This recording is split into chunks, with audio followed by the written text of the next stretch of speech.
Hello, aujourd'hui je vous retrouve pour une sélection de livres de moins de 200 pages et en plus j'ai choisi un petit peu de tout, un peu de classique, un peu de thriller, un peu d'essai, donc on est parti. Je commence par le livre que j'ai lu le plus récemment, c'est Des souris et des hommes de John Steinbeck. C'est un livre qui est hyper accessible, il fait 150 pages et on va suivre deux personnages, Lenny et George, qui sont très attachants. C'est un duo assez particulier, vous allez voir, et en fait Lenny il a besoin de l'accompagnement de George parce qu'il a du mal à s'adapter en société et c'est hyper touchant, c'est même un petit peu triste.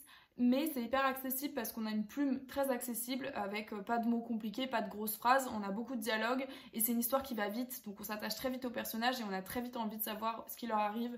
Donc c'est un livre que je vous conseille parce qu'il est très court, c'est un livre qui pour le coup est presque trop court tellement on s'attache aux personnages. Ensuite, le prochain livre qui est aussi là un classique, là je vous conseille de lire ce livre-là en été, c'est Bonjour Tristesse de Françoise Sagan. Alors ça c'est une très vieille édition qui est toute petite, donc qui fait moins de 100 pages, mais vous avez aussi des éditions magnifiques comme celle que j'ai eue à Noël, qui est aux éditions Julliard, qui est absolument magnifique et qui là est un peu plus grosse, avec 160 pages, mais on a une mise en page beaucoup plus agréable à lire.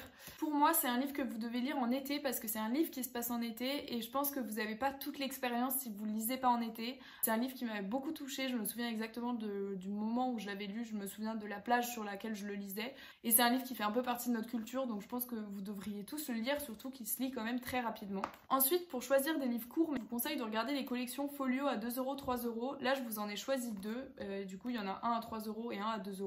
C'est des tout petits livres de moins de 100 pages. Souvent, c'est des classiques qui sont un petit peu moins étudiés, dont on parle un petit peu moins parce que c'est des textes plus courts.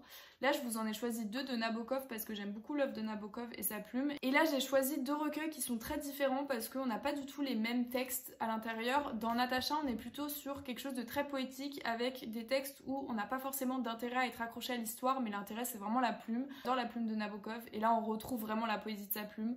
Donc, si vous connaissez pas Nabokov, je vous conseille de lire ce genre de recueil. Et ensuite, dans ce deuxième recueil, on a seulement deux nouvelles. On a Un coup d'aile et La Vénitienne. Et là, c'est des textes où on a plus d'intérêt sur l'histoire. On est vraiment plus sur du style et là, on est vraiment plus sur de l'histoire. Ensuite, j'avais envie de vous présenter un essai parce qu'il y a des essais très courts et qui sont quand même percutants. Et j'avais envie de vous parler de Messieurs, encore un effort de Elisabeth Badinter.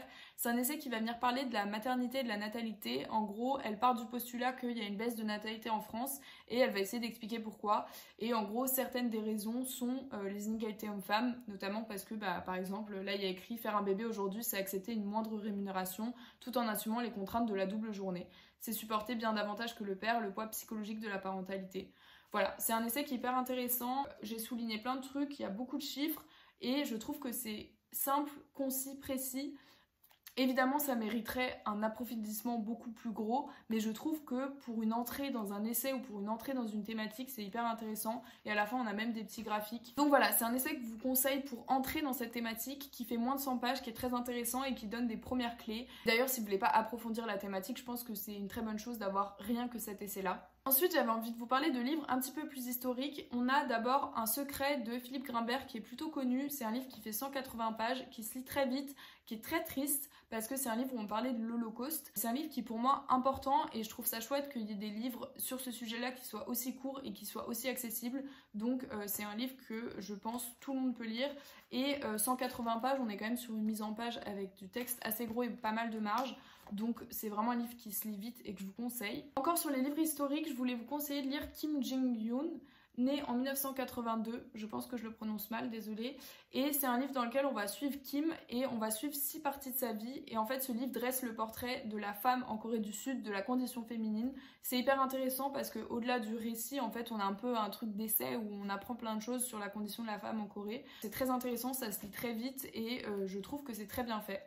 Ensuite, je voulais quand même vous parler d'un thriller. J'en ai pas trouvé qui fasse moins de 200 pages, mais j'ai triché un peu avec Chambre Noire de Karine Jebel.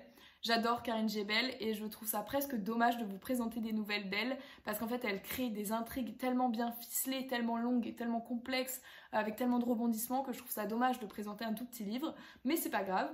J'ai choisi de vous présenter Chambre Noire qui fait 260 pages mais c'est des nouvelles, donc techniquement c'est des textes de moins de 200 pages.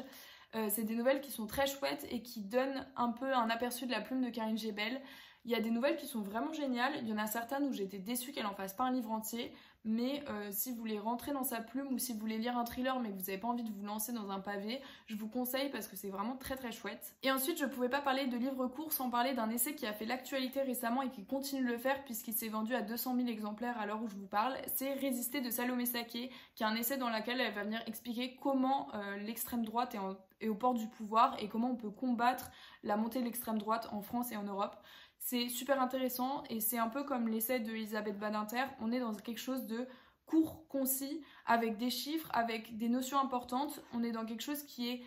En fait, on n'est pas sur de la surface, c'est juste que c'est des textes qui mériteraient d'être approfondis, dans le sens où c'est une entrée dans la thématique. Mais je trouve ça génial parce que en 130 pages, Salomé Saké nous donne des arguments, elle nous donne des faits et ça permet de construire une pensée, ça permet de déguiser sa pensée et d'avoir un petit peu des exemples et des faits pour débattre. Je trouve ça génial. Donc voilà, c'est un essai que j'ai beaucoup aimé parce que je l'ai trouvé court et percutant et je vous le recommande également. Voilà pour cette sélection de livres de moins de 200 pages, j'espère que ça vous aura donné des idées et nous on se retrouve la semaine prochaine pour une nouvelle vidéo.